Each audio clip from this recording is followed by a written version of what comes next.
there are more than 150 open water swimming clubs in England. Technically speaking, open water swimming takes place anywhere that isn't a swimming pool.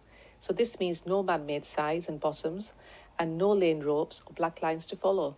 Now, joining us this morning is Dr. Julie Bradshaw MBE, a world record swimmer, mindset coach, female entrepreneur, motivational speaker, psychotherapist, swim coach and trainer of the neuro-linguistic programming. I tell you what, that is a fair old title, that, Julie, isn't it? It's a bit of a long title, yeah, but basically I'm a coach, business coach, and I love to help people, especially with a mindset, to go from where they are to get to where they want to be and achieve their goals, basically get results and success. MBE, when did you receive the MBE then? Gosh, going back a few years, 2006, I received that for my services to swimming and charity. All my swims over the years, I've raised thousands of pounds, and it's just been great to raise all the money for such worthwhile causes. And with open swimming, Julie, I mean, what is the attraction? Is it, obviously you must feel it's better than the pool, but what's the attraction for you? Well, I just go back to when I first started. I was about 12 years old, and the attraction for me was just being in the open water, away from the confines of the pool, the chlorine, and just swimming, being at one with the nature, being in the fresh air, and all the benefits that go with that. I just loved it. As I say, I've been at it now for many, many years, John. I'm now 57. I think you said 47 then. Well, yeah, you know, people do knock 10 years off their age, don't they, now and again? Do you know what? I found that really inspirational, your title, when Gilly was reading it out, about how you get people in that mindset. So if you know, people might be nervous about going on open water swimming, especially if, you know, you can't put your feet down as you can in a swimming pool.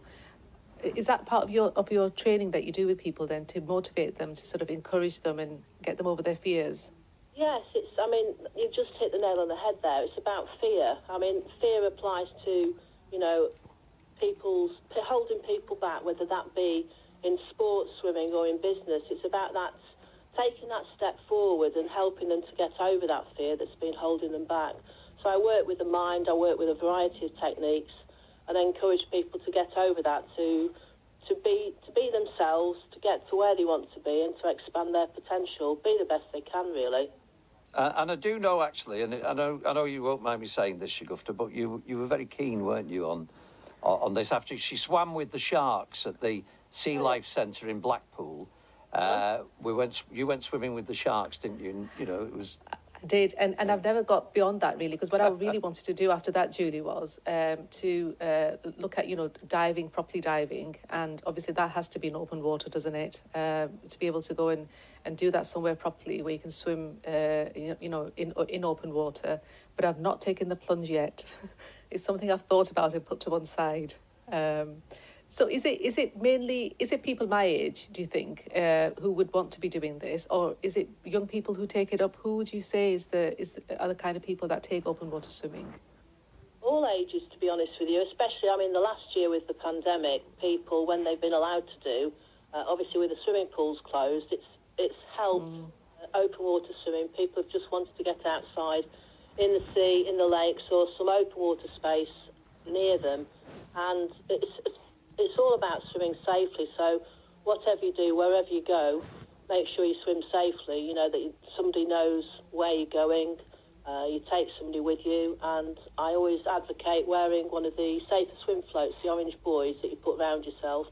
And if you do go into the sea, make sure that it's not rough. There's, you know, swim in safe areas, which are usually, you know, obviously patrolled by Beach Patrol, and you'll be able to, like in Blackpool, you'll be able to see where the flags are. They're always safely patrolled by the Blackpool Beach Patrol. That's really reassuring. So tell us about the Pier Swim, Julie. Yes, so very, very excited, because obviously last year's had to be postponed with the pandemic, and it's going to take place this year. Just had confirmation that it's going to be on Saturday, September the 4th. And for those of you listening out there, the entries are open tomorrow, Easter Sunday. So So I would suggest that stop eating your Easter eggs, get on the internet and enter, because there's only limited places, because of course I've got to carry over the people that entered last year and were unable to swim because we had to postpone it.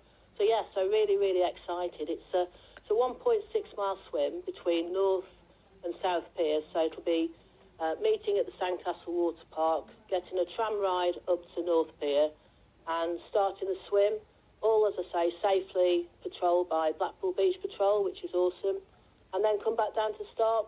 Really great swim. What's it like when you first go into the water? Because obviously the waters around the UK are cold, aren't they? So even in September, it's still going to be cold water, isn't it? It's definitely going to be colder than a swimming pool, but the event allows for people who've had a couple of seasons of open water swimming to either swim in a wetsuit or swim without a wetsuit. So obviously the more seasoned, hardened swimmers will swim without a wetsuit. But it doesn't matter whether you swim or not with one. It's about participating in the event, because that's what my event's all about. Coming and enjoying, participating, being with people and swimming in a very safe environment. So are you one that swims with or without the wetsuit then, Julie? You know me, John. You're hardened, aren't you? I started when I was, 12 years old, and in those days, the rules, we weren't allowed to wear wetsuits, and like you said, I am a hardened swimmer. Did all my swims, swam the channel without a wetsuit, swam Loch Lomond, etc., all without a wetsuit. Fortunately, these days, the water has with global warming, got a little bit warmer. So, but yeah, that still means that people have to acclimatise to the cold, train, go in the open water. So, it's not a case of just, I'll just go in, do the swim. It's a case of acclimatising and training up for it. And obviously, if people want to take part in that, they'll be, guided every step of the way, presumably. Yes, well, as I say, we start at North Pier. The swimmers enter the water. Blackpool Beach Patrol are fantastic. They guide the people through.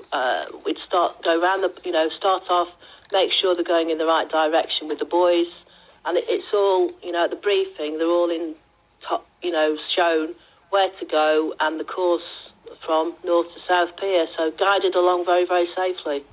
Just final question. I must ask you, what was it like when you swam the channel? Yes, that's a good question. I did the butterfly swim in 2002, and then my first one was when I was 15, back in 79. Wow.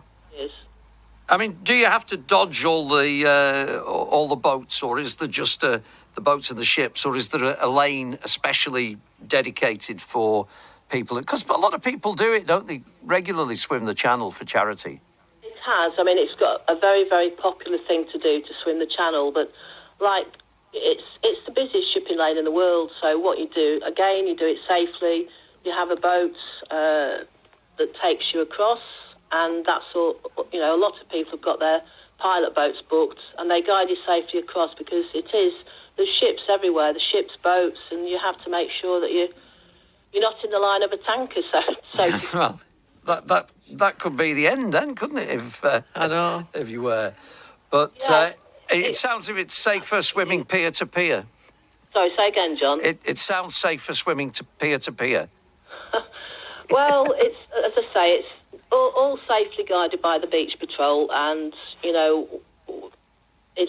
safety is paramount to me. It's about enjoyment, excitement, fun, but safety is the top of the list, because without a safe, it's got to be safe.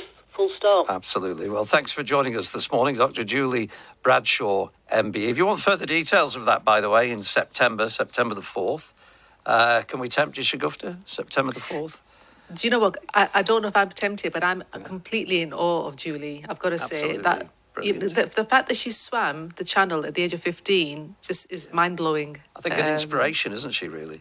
Definitely inspiration. Absolutely amazing. Lovely to chat to her. Let's catch up with the latest news. It's just gone 9 o'clock. On the BBC Sounds app, on your smart speaker, play BBC Radio Lancashire. And on your radio. The sound of Lancashire is BBC Radio Lancashire.